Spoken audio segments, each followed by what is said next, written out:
ఎలా కనెక్ట్ చేశారు అన్వేష్ మీకు? అంటే ఇట్లా మనం రెగ్యులర్ ట్వీట్స్ మీరు అప్రోచ్ అయ్యారా? తను ఆయన అప్రోచ్ మనకు లీగల్ మనము రెగ్యులర్ ట్వీట్స్ చేయడంతో ఆయనకు కొంచెం ఇంట్రెస్ట్ వచ్చింది. ఓ సారు టేకప్ చేశారు ఇష్యూ అని చెప్పి అట్లా మనం కనెక్ట్ కావడం జరిగింది.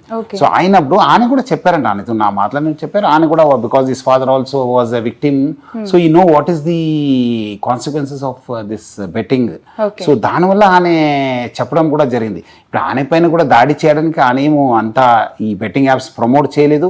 వీళ్ళు ఏదో కవరప్ చేయడానికి చేస్తే అది మంచిది కాదు. ఎందుకంటే వాళ్ళు అంటే ఇందాకే నేను న్యూస్ చూసాను సార్, తన పైన ఏదో కేసు నమోదు చేశారని, ఒక మహిళ చేత కేసు పెట్టించా వెనకుండి వీళ్ళే నడిపిస్తున్నారు అనేది కూడా ఒక వార్త. యాక్చువల్లీ అంటే చట్టం తను పని చేస్తుంది. ఆయన ఇక్కడ లేదే లేదు కదా. ఐ థింక్ చాలా కొన్ని సంవత్సరం నుంచి I think is not there in this. ఎందుకంటే ఈ రోజు ఇంకొక ఇన్ఫ్లుయెన్సర్ ది కూడా తను ఇన్స్టాగ్రామ్ లో ఒక స్టోరీలో పెట్టుకున్నారు అనమాట అన్వేష్. అది పెట్టుకున్న కొన్ని అవర్స్ లోనే తన పైన కేసెస్ నమోదయ్యాయి అనే వార్త. సో ఈ ప్రాసెస్ లో మీకు సపోర్ట్ చేస్తున్న వాళ్ళ పైన కూడా కేసులు పెట్టడానికి వెనకాడట్లేదు. ఇక్కడ సపోర్ట్ అగేన్స్ట్ అనేది లేదు. నేను కూడా ఎవరు అగేన్స్ట్ లేదు.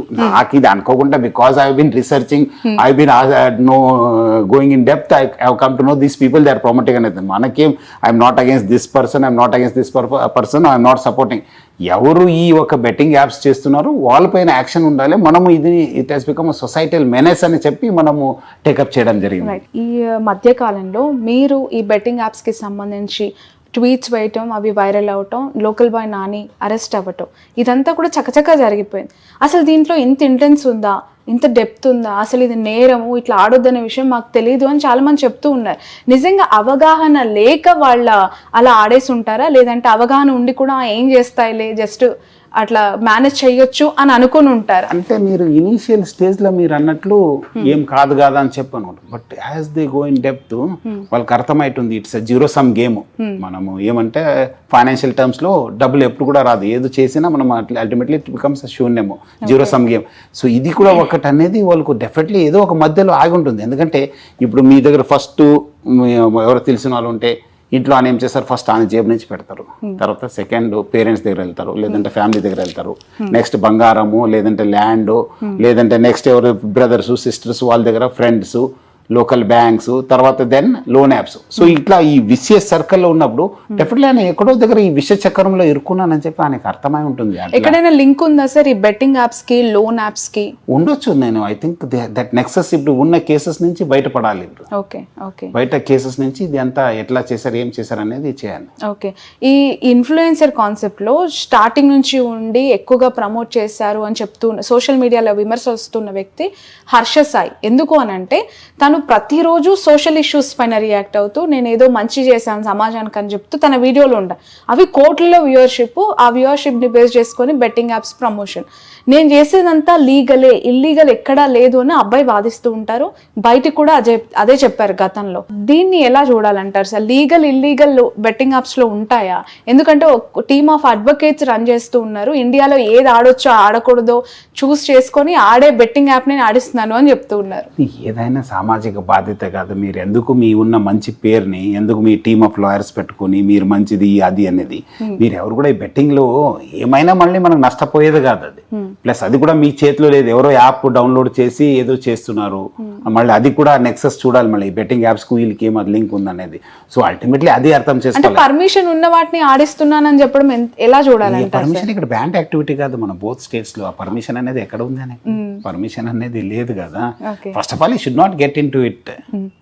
ఇంత సొసైటీ పైన మంచి ఇది ఉన్నవాడు you should not get in to it. Okay, ఏం సార్ నెక్స్ట్ ఎలా ఉండబోతున్నాయి చర్యలు? సూర్యాపేటలో ఆ కేసు ఇన్సిడెంట్ చూసాం, హర్ష సాయి ఉన్నారు, చాలా మంది ఇంకా ఇన్ఫ్లుయెన్సెస్ కనిపిస్తున్నారు మన కళ్ళ ముందు. సో వాళ్ళ పట్ల ఎలాంటి సెక్షన్స్ తో చర్యలు ఏ విధంగా ఉండబోతూ ఉన్నాయి? Definitely local police investigate take up చేశారు. ఆయన కూడా లేరన్నారు. ప్లస్ వాళ్ళు కూడా ఎవరెవరు ఏమన్నారని కూడా లోకల్ కొంత ఇన్ఫర్మేషన్ కూడా కలెక్ట్ చేస్తున్నారని చెప్పి తెలిసింది. వాళ్ళ బ్యాంక్ అకౌంట్స్, వాళ్ళు చేసిన ప్రాపర్టీస్, ఎక్కడెక్కడ తిరిగారు, ఎవరెవరు దీనికి ఇన్ఫ్లుయెన్స్ అయినా కూడా బయట వస్తే దాన్ని హోలిస్టిక్ గా మనము రావచ్చు. ఇప్పుడు వాళ్ళ ద్వారా నష్టపోయి మా లైఫ్ ని ఇలా కోల్పోయాము అని ఒకవేళ మీ దగ్గర కావచ్చు పోలీస్ స్టేషన్కి వెళ్ళి కంప్లైంట్ చేస్తే ఎలా ఉంటుంది సార్? డెఫినెట్లీ కేసు కట్టాల్సిందే కదా, పోలీసు కట్టాల్సిందే. ఎందుకంటే నష్టపోయినారంటే డెఫినెట్లీ ఈయన చేయడం వల్ల నష్టపోయినారంటే దట్స్ వాట్ కదా మనం అది పాత మన సైబరాబాద్ కేసు చూస్తే it's that's what is the thing that because of ఇప్పుడు కూడా అలాంటి రికవరీ థింగ్స్ ఏమైనా ఉండబోతున్నాయా అనేది నాకు లేదు అంతే లేదు దాంట్లో మీరు మన ఆర్సీఎస్ అయిపోయిన కేసు అయినప్పుడు that person he's clearly told because of his promotion only have lost the money అని చెప్పి ఆయన క్లియర్ కట్ రాసినారు. ఓకే సో అలాంటిదే ఇప్పుడు police doesn't have anything alternative they have to register cases and they have to take up investigation. Okay sir, Telangana సర్కార్, AP అవ్వచ్చు, central government అవ్వచ్చు, especially ఇలాంటి యాప్స్ పట్ల ఎంత అలర్ట్గా ఉండాలి? నిజంగా ప్రభుత్వాల తరపున ఇలాంటి చర్యలు కట్టడి కోసం తీసుకుంటే బాగుంటుందని వాట్ ఈస్ యువర్ ఐడియా? అంటే ఏం లేదు, మీరు అన్నట్లు రెగ్యులర్ మానిటరింగ్ అనేది ఉండాలి, సోషల్ మీడియా మానిటరింగ్ అనేది ఉండాలి, ఏమేమి యాప్స్ అవుతున్నావు, ఎక్కడి నుంచి అవుతున్నావు అది అనేది ఉండాలి. ప్లస్ అదేవిధంగా మనకు కూడా ఎక్కడైతే నష్టపోయిన వాళ్ళు they have to register cases. ఇప్పుడు డాటా ఉంటేనే ప్రభుత్వ దృష్టికి వెళ్తే తెలుస్తుంది ఇట్లా నడుస్తుందని చెప్పి. అంతకుముందు చూసారు నేను లోన్ యాప్స్ మనం టేకప్ చేసిన తర్వాత, సైబరాబాద్ టేకప్ చేసిన తర్వాత, కొంతమంది పోలీస్ ఆఫ్ టేకప్ చేశారు, ప్రభుత్వం టేకప్ చేసిన తర్వాతనే అప్పుడు ఆర్బీఐ లైన్లో వచ్చింది, కొన్ని రిఫార్మ్స్ తీసుకొచ్చింది. సో అదేవిధంగా ఎంఎఫ్ఐ పైన కూడా అట్లానే అయింది, యాక్ట్ వచ్చింది. సో ఇట్లా కొన్ని ఇష్యూస్ కేసు రిజిస్టర్ అయితేనే ఆ సీరియస్ ఎంత మ్యాగ్నిట్యూడ్ అనేది తెలుస్తుంది. సో ప్రజలు కూడా మీకు ఏమాత్రం నష్టం అయితే అప్పుడు మీరు డెఫినెట్లీ పోలీస్ స్టేషన్ వెళ్ళాలి, నాకు పరువు పోతుంది ఏమనుకుంటారని చెప్పి అనుకోవద్దు. అట్లానే డిజిటల్ అరెస్ట్ ఆల్మోస్ట్ మనము నేను ఆల్మోస్ట్ ఫిబ్రవరి మార్చి నుంచి స్టార్ట్ చేస్తే సెప్టెంబర్ దాకా అది అప్పుడు ప్రైమ్ మినిస్టర్ దృష్టికి వెళ్ళింది. సో అదే ముందు చేసి ఉంటే ఎన్నో కేసు అయినా మనకు అది తగ్గిపోయేది. సో అందుకు ప్రజలు పోయి కేసు కట్టాల్సింది, చెప్పాల్సింది, నాకు నష్టం జరిగింది, ఇది కొత్త మోడస్ ఆపరెండి అనేది పోలీస్ కూడా టేకప్ చేయడానికి యూస్ఫుల్ ఉంటుంది. ఓకే, ఇతర దేశాలతో కంపేర్ చేస్తే మన ఇండియాలో ఇంకా రావాల్సిన కొన్ని సంస్కరణలు కావచ్చు, ఇంప్లిమెంటేషన్స్ కావచ్చు, ఏమున్నాయని మీరు అనుకుంటున్నారు సార్? ఈ ప్రాసెస్లో మీరు ఏం తెలుసుకున్నారు యాప్స్కి? అంటే మెయిన్ ఏమంటే మనకు కూడా కొంచెం ప్రోయాక్టివ్గా అవగాహన ఉండాలి, ప్రోయాక్టివ్గా ఉండాలి. మనం కూడా అందరినీ ఒక నెట్వర్క్లో తీసుకురావాలి, అందరూ కూడా కలిసి పని చేయాలి, అప్పుడే అవుతుంది. లేదంటే కాదు చాలా, బికాజ్ ఈ టెక్నాలజీ ఉండడంతో స్ప్రెడ్ అనేది చాలా ఫాస్ట్గా ఉంది. ఇటు మీరు అదే యాప్ని మీరు అక్కడ చిత్తూరులో కూడా ఆడవచ్చు, ఇక్కడ ఆదిలాబాద్లో కూడా ఆడవచ్చు, శ్రీకాకుళం కూడా ఆడవచ్చు, మహబూబ్నగర్ కూడా, ఎక్కడైనా మీరు టెక్నాలజీ కాదు. అంతకుముందు ఎవరో ఒక గ్యాంగ్ కలిసి ఇక్కడ ఆడిపిస్తాను అది అనేది లేదు కదా concept. So that is what is the power of technology. మనం కూడా అదే టెక్నాలజీ వాడుకొని మనం we have to work for the society. Okay, మీ పిలుపుతో చాలా మంది సెలబ్రిటీస్ ఆడిన వాళ్ళు ఉన్నారు, వాళ్ళు వచ్చి సారీ చెప్తున్నారు. ఆడని వాళ్ళు దీన్ని సే బై టు బెట్టింగ్ యాప్స్ అని చెప్పి దీన్ని బ్యాన్ చేయాలని చెప్పి పిలుపునిస్తూ ఉన్నారు. ఏ విధంగా అనిపిస్తుంది సార్? మంచిది కదా, ఒక మంచిది కాదు, ఒక ఇష్యూని బయట వచ్చారంటే it's a good thing for the society. మనకు కూడా మనకేమి దీని నుంచి మనకేమి వచ్చేది కాదు, పోయేది కానీ, బట్ ఒక సొసైటీలో ఒక ఇష్యూ ఫ్లాగ్ అయింది కదా.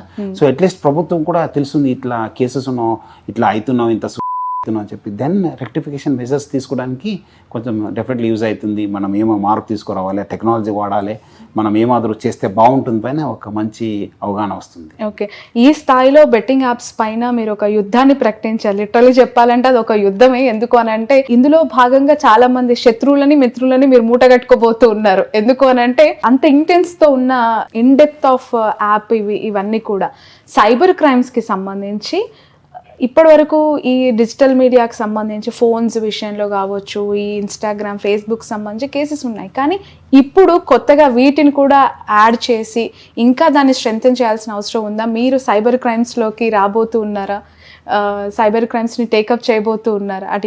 నేను లాస్ట్ 3.5 years నుంచి I been continuously tweeting on cyber crimes. ఇది భాగంగా ఇది వచ్చింది, కానీ మనకు ప్రజలు ఒక అవేర్నెస్ ఉండాలని చెప్పి. ఎందుకంటే చాలామంది బికాజ్ నేను ఆల్మోస్ట్ 5 జిల్లాలో పనిచేశాను, సైబరాబాద్లో చేశాను, ఆల్మోస్ట్ 20-25 years ఆఫ్ ఎక్స్పీరియన్స్ అయింది కదా. డెఫినెట్లీ ప్రజలు వింటారని చెప్పి, డెఫినెట్లీ ఇది ఒక మంచి ఇది ఉంటుందని చెప్పి టేకప్ చేయడం జరిగింది. అంతకుముందు కూడా చాలా ఇష్యూస్ పైన కూడా లాట్ ఆఫ్ స్పందన వచ్చింది మనకు. Okay okay sir, coming to ఆర్టీసీలోకి వచ్చేసి మీరు మాకు దూరం అయ్యారు అనే వాళ్ళకి ఈరోజు ట్విట్టర్లో మళ్ళీ దగ్గర అవుతూ ఉన్నారు. ఎలా ఉంది సార్? 9,000 బస్సులు ఉన్నాయి తెలంగాణ రాష్ట్రానికి, అయినా బస్సుల్లో సరిపోతలేదు, ప్లేస్ లేదు అని చెప్పి కొట్టుకుంటున్న వాళ్ళ సంఖ్య కూడా ఆ స్థాయిలోనే ఉంది. జనాలు ఫ్రీ బస్ అని చెప్పి ఎక్కువగా వస్తూ ఉన్నారా? మీరు పెట్టిన బస్సులు జనాలకు సరిపోవట్లేదా? డెఫినెట్లీ ఇది మహాలక్ష్మి ఒక చారిత్రాత్మక స్కీము, మేలు జరిగే స్కీము మహిళలకి అందరికీ. సో దానివల్ల డెఫినెట్లీ మన ఆక్యుపెన్సీ కూడా బాగా పెరిగింది, ఆల్మోస్ట్ 30% ఆక్యుపెన్సీ పెరిగింది. అప్పుడు అంతకుముందు మనం ఏదో 30% ఆక్యుపెన్సీ పెరిగిందంటే డెఫినెట్లీ అయింది. మనం కూడా ఈ మధ్యలో కొత్త బస్సెస్ కొన్నాను, ఈవీ బస్సెస్ తీసుకున్నాను, బస్సెస్ కూడా ఆర్గనైజ్ చేశాను. ఐ థింక్ వచ్చే రోజు బాగానే ఉంటుందని చెప్పి అనిపిస్తుంది. అక్కడక్కడ కొన్ని సమస్యలు వస్తున్నాం కానీ బట్ మెజారిటీ బాగా స్మూత్గా ఇంప్లిమెంట్ అయింది. బట్ హైదరాబాద్ బేస్ చేసుకుని జిల్లాలకు వెళ్ళే బస్సుల సంఖ్య బాగా తగ్గిపోయింది అనే విమర్శ ఒకటి వస్తుంది సార్, దాన్ని ఎలా చూస్తూ ఉన్నారు? లేదు, తగ్గలేదు. అది అంటే చాలామంది ఏదో ప్రచారం చేస్తున్నారు కానీ ఆల్మోస్ట్ ఇప్పుడు మనము ఇంకా ఒక 10,000 బస్సెస్ దాటిపోతుంది. ఒక ఈ నెక్స్ట్ ఏప్రిల్ మీద కన్నా మనము బస్సు దాటిపోతాం. సో అంతకంటే బస్సు ఎక్కువ చేయడం కొత్త బస్సెస్ రావడం జరిగింది. ఆల్మోస్ట్ ఇప్పుడు మనము అంతకుముందు మనము హైర్ బస్సెస్ 3,000 అయితే మన ఆర్టీసీ బస్సెస్ 6,000. ఇప్పుడు ఆల్మోస్ట్ సగం బస్సెస్ కొత్త బస్సెస్ తీసుకున్నాం మనము. సో అట్లా లేదు, మంచిగా ఉంది ఇప్పుడు. ఓకే, సజ్జనార్ గారు వచ్చిన తర్వాత ఆర్టీసీ పరిస్థితి గురించి మాట్లాడాలంటే చాలా ఇష్యూస్ ఉన్నాయి. ఇప్పుడు కొత్తగా బెట్టింగ్ యాప్స్ గురించి మాట్లాడుతున్నారు ఆయన. ఇక్కడున్న సమస్యలకి పరిష్కారం ఏంటి అని ప్రశ్నిస్తూ ఉన్నారు. సమ్మె నోటీస్ ఇచ్చారు చాలా మంది. ఏం సార్, సమ్మె ఉండబోతుందా next month? Time will answer అంతే. చిన్న చిన్న కారణాలతో చాలా మందిని తీసేశారు, దగ్గర 500 మంది. చిన్న కాదు, అది ఒక సిస్టమేటిక్ వే ఉంటుంది మీకు. అక్కడ అయిన తర్వాత ఒక 3 levels ఆఫ్ అపీల్స్ ఉంటాం. 3 levels ఆఫ్ అపీల్లో ఆయన ఫిక్సప్ కాకపోతే డెఫినెట్లీ ఏమనుకుంటున్నారు, ఇర్రెస్పాన్సిబిలిటీయా లేదంటే అంటే ఏమి తాగి బండి నడపడం అనేది ఎట్లా చాలా ఆడవాళ్ళని ఇబ్బంది పెట్టి ఆడవాళ్ళు ప్యాసింజర్స్తో కండక్టర్స్తో బిహేవ్ చేస్తే వాళ్ళని సంస్థలు ఉంచుకోవాలి, బయటపడేయాలి ఖచ్చితంగా. మళ్ళీ అదేవిధంగా మనము మన వచ్చే ఆదాయానికి గండి కొట్టేస్తే మీరే ఒక సంస్థ నడిపిస్తున్నారు, ఎవరో మీ కెమెరామన్ మీ కెమెరా తీసుకెళ్ళి బయట వేరే వాళ్ళతో చేస్తే మీరు ఆ గండి కొట్టినట్లే కాదు, మీకు అది ఒప్పుకోవాలి నేను. ఎందుకంటే ఈ సంస్థకు ప్రతి ఒక్క రూపాయి కూడా అవసరం ఉంది మనకు. సో అలాంటి ఉన్నప్పుడు రకరకాల కారణాలు అది ఎండి దాకా రావు. అవి చాలా మంది ఏదో భ్రమేలో ఉన్నారు, ఎండి దాకా ఇష్యూనే రాదు, అంతే అక్కడ ఈడీ లెవెల్నే అయిపోతుంది. అది అంతే, మనకు అది మేనేజ్మెంట్కి అది ఇష్యూ ఉన్నది. వాళ్ళకి 3 levels ఆఫ్ అపీల్స్ ఉంటాయి వాళ్ళకి. ఓకే సరే, ఆర్టీసీ ఎప్పటి నుంచో కూడా ఒక విమర్శ, అది ఏ ప్రభుత్వం ఉన్నా కూడా. నేను మిమ్మల్ని ఒక ఆఫీసర్గా ఈ క్వశ్చన్ అడుగుతూ ఉన్నాను. ప్రైవేటైజేషన్ దిశగా అడుగులు పడుతున్నాయి అనేది అది ఎప్పుడు కూడా లైవ్ లో ఉంటుంది. అది ఎంతవరకు కరెక్ట్ అనేది నాకు అర్థం కాదు. ఈ సంస్థ ఎప్పుడు కూడా ప్రైవేట్ కాదండి, అది అనవసరం ఏదో. ఎందుకంటే ఇంత లాసెస్ లో ఇది ఎప్పుడు కూడా ఓవర్కమ్ అవ్వట్లేదు, ఇంకా లాస్ లోకి వెళ్తుంది. ఇప్పుడు మంచి ఉంది, ఇప్పుడు మంచి లైన్ లో పడింది. ఇప్పుడు మీరు చూస్తుంటే గత 3.5 సంవత్సరం నుంచి కొత్త మేనేజ్మెంట్ చార్జ్ తీసుకున్న తర్వాత నుంచి చాలా పెరిగింది, చాలా అయింది. బట్ ఏమంటే ఇవ్వాల్సింది మీరు అన్నట్లు అక్యుములేటెడ్ లాసెస్ ఎక్కువ ఉన్నాం మనకు. ఇంకా మన సిబ్బంది కూడా చేయాల్సింది చాలా ఉంది. మనము ఆ సిబ్బంది చేయాలంటే డెఫినెట్లీ మనము ఇంకా కొంచెం పెరగాలి. ఇప్పుడే చాలా పిఎఫ్ కావచ్చు, సిసిఎస్ కావచ్చు, వాళ్ళు ఇవ్వాల్సిన బెనిఫిట్ ఇప్పుడు ఎవరు ఊహించలేదు. వాళ్ళు పిఆర్సి 21% ఇచ్చాను మనము ప్రభుత్వము. అదే ఆర్పిఎస్ బాండ్స్ 280 crores ఇచ్చింది ఈ ప్రభుత్వము. అదేవిధంగా డిఏ ఈరోజు అప్ టు డేట్ డిఏ ఇచ్చిన సంస్థ అంటే మా సంస్థ, ఆర్టీసీ సంస్థ. అదేవిధంగా ఇన్సెంటివ్స్, మంచి హెల్త్ ఫెసిలిటీస్ ఇచ్చిన సంస్థ ఈరోజు ఎక్కడ ఉందంటే మా సంస్థ ఆర్టీసీ. ఈరోజు మంచి ఒక ఆర్టీసీ హాస్పిటల్ ఉంది. బట్ ఏమంటే ఇవి కూడా ఉన్న పాజిటివ్ సైడ్, నెగిటివ్ సైడ్ కూడా ఉన్నావు. కొన్ని మనం ఇవ్వాల్సింది ఉంది. బట్ మన ఫైనాన్షియల్ హెల్త్ ఇంప్రూవ్ అయితే అవి కూడా కొన్ని రోజులు, ఈ సంవత్సరం కాకుండా నెక్స్ట్ ఇయర్ అయినా all will be stream lined. Okay, మీరేమో చాలా మంచిగా వెళ్తోంది, స్ట్రీమ్ లైన్లో పడింది అంటున్నారు. ఆర్టీసీ నష్టాలకు సంబంధించి పదే మాట్లాడుతూ చాలా మంది చేసే మరొక కమెంట్, ఇక్కడ ఇచ్చిన ఫ్రీ బస్ పథకం అనేది ఇంకా నష్టాల్లోకి పూర్తి చేసింది అని చెప్పి. లేదు, అట్లా కాదు. మనకు రెవెన్యూ కూడా పెరిగింది కదా, మన ఆక్యుపెన్సీ పెరిగింది, గవర్నమెంట్ ఇచ్చే సపోర్ట్ కూడా మనకు బాగా పెరగడంతో ఇంకా సంస్థ బాగా అయింది.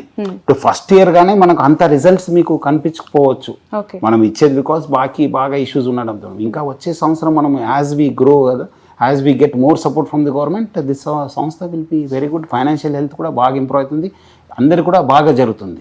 ఫ్రీ బస్ పథకాన్ని జమ్మూ కాశ్మీర్లో అనుకుంటా కొత్తగా ఇంప్లిమెంట్ చేయాలని చెప్పి అక్కడ రాష్ట్ర ప్రభుత్వం భావిస్తుందంట సార్. ఎలా చూస్తున్నారు సజ్జనార్ గారు మీరు? అంటే ఫ్రీ బస్ అనేది ప్రజా రవాణా వ్యవస్థకు ఒక మేలు జరిగే స్కీమ్. మనము కొంత అడ్యుకేట్ బస్ ఉండాలి, అడ్యుకేట్ స్టాఫ్ ఉండాలి, ప్రజలు కూడా అవేర్నెస్ ఉండాలి. మనం ఏదో ఈ రోజు చాలా మంది అన్నొద్దుగానే మన చాలా మంది మహిళలు ఎక్కడ కావాలి బస్సు ఆపండి అని చెప్తారు. దానివల్ల కూడా గొడవ అవుతుంది. మన బస్సెస్, మన డ్రైవర్స్, కండక్టర్స్ పైన కూడా ప్రెషర్ పడుతుంది, ట్రావెల్ టైం కూడా ఇంక్రీజ్ అయింది. మీరు అది ఎందుకంటే ఇది చాలా మేలు జరిగే స్కీమ్ వల్ల మహిళలు కూడా చాలా మంది అంతకుముందు తిరిగే వాళ్ళు కాదు, హాస్పిటల్స్ కావచ్చు, ఇక్కడ హైదరాబాద్ వచ్చేది కావచ్చు, వాళ్ళు పర్సనల్ ఇష్యూస్ కోసం వచ్చేది, కానీ ఇప్పుడు బయట తిరుగుతున్నారు, బయట వెళ్తున్నారు. దానివల్ల కూడా ఎంపవర్మెంట్ కూడా అయింది. కొంచెము వాళ్ళు కూడా ఆదాయం కూడా పెరిగింది, సేవింగ్స్ పెరిగింది. ఈ రోజు నేను చాలా మంది మహిళలతో మాట్లాడితే వాళ్ళు almost 4,000 to 5,000 rupees monthly they are saving on their pocket money and they are paying their school children's fees. So ఇది మంచి స్కీమే, బట్ ప్రొవైడెడ్ గవర్నమెంట్ సపోర్ట్స్. ఎక్కడ గవర్నమెంట్ ఇక్కడ మనకు మంచి సపోర్ట్ ఉంది, మనము లాగగలుగున్నాను. ఎక్కడ సపోర్ట్ లేదు, definitely this scheme will fail. Okay sir, ఈ బెట్టింగ్ యాప్స్కి సంబంధించి మీరు ఒక వర్డ్ యూజ్ చేస్తున్నారు, సైబర్ టెర్రరిజం అని ఒక పదం వాడారు. చాలా చాలా లోతుగా విశ్లేషించాలి, చాలా భయంకరంగా ఉంది ఆ పదం అనేది. ఈ సైబర్ టెర్రరిజము మన సొసైటీ అంగీకరించినట్టు కనిపిస్తుంది కొన్ని కోణాలు. ఎందుకు అని అంటే, ఈ క్వశ్చన్ కొంచెం లెంతీగా ఉంటుంది సార్. మన పూర్వం నుంచి కూడా మన తాత ముత్తాతల కాలం నుంచి రచ్చబండ దగ్గర కూర్చొని కోళ్ల పందాలు ఆడేవాళ్ళు. ఇప్పటికీ ఏపీలో అది కొనసాగుతోంది. అది కూడా ఒక కైండ్ ఆఫ్ బెట్టింగ్ అనే అనాలి. కొన్ని లక్షలు కాదు, కోట్లలో. ఐపీఎల్కి సంబంధించి ప్రతి బాల్కి ప్రతి బ్యాట్కి కొన్ని వేల కోట్ల బెట్టింగ్ జరుగుతుంటుంది. అది కూడా మన కళ్ళ ముందే న్యూస్ ఛానల్స్ మాలాంటి జర్నలిస్టులు కవర్ చేస్తూ ఉంటారు.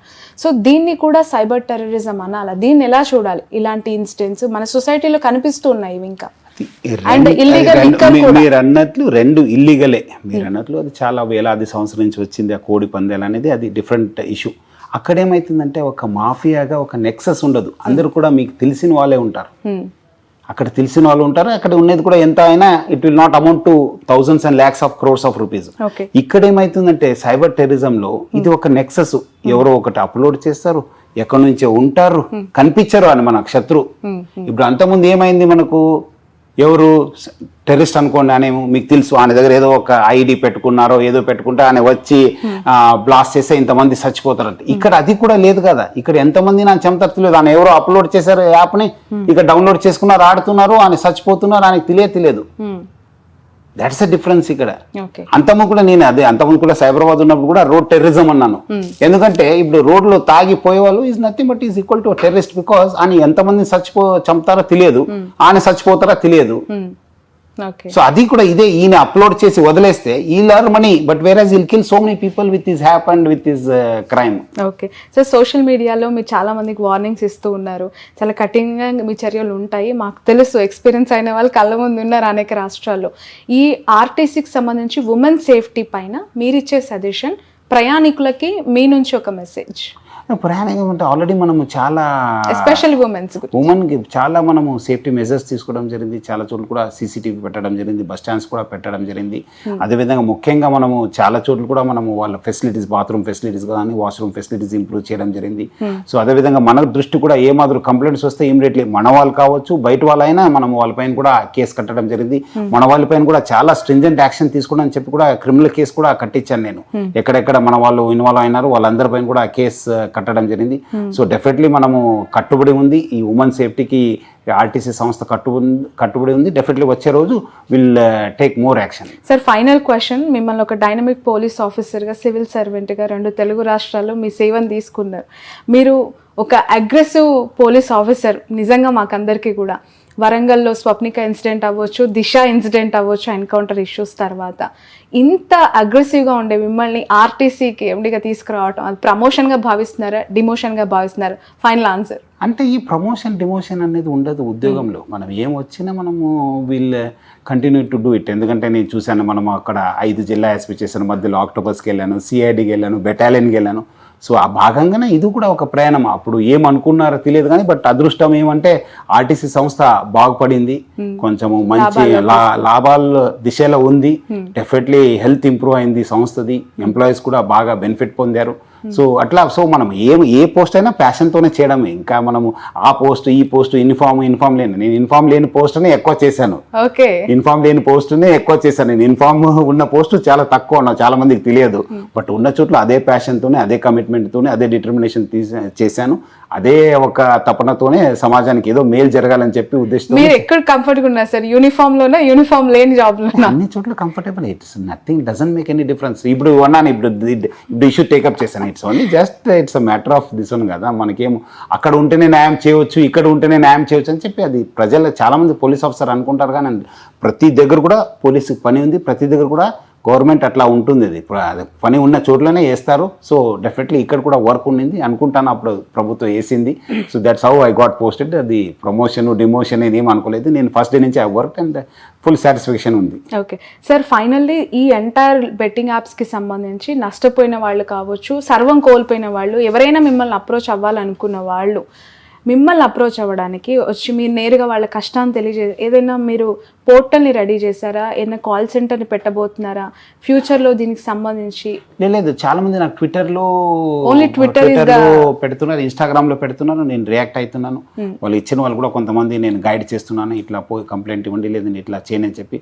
సో డెఫినెట్లీ కాల్ సెంటర్ లాంటిది ఏర్పాటు చేసే ప్రభుత్వం, ఇది పెద్ద ఇష్యూ కదా, జస్ట్ ఐ ఫ్లాగ్డ్ ఇట్.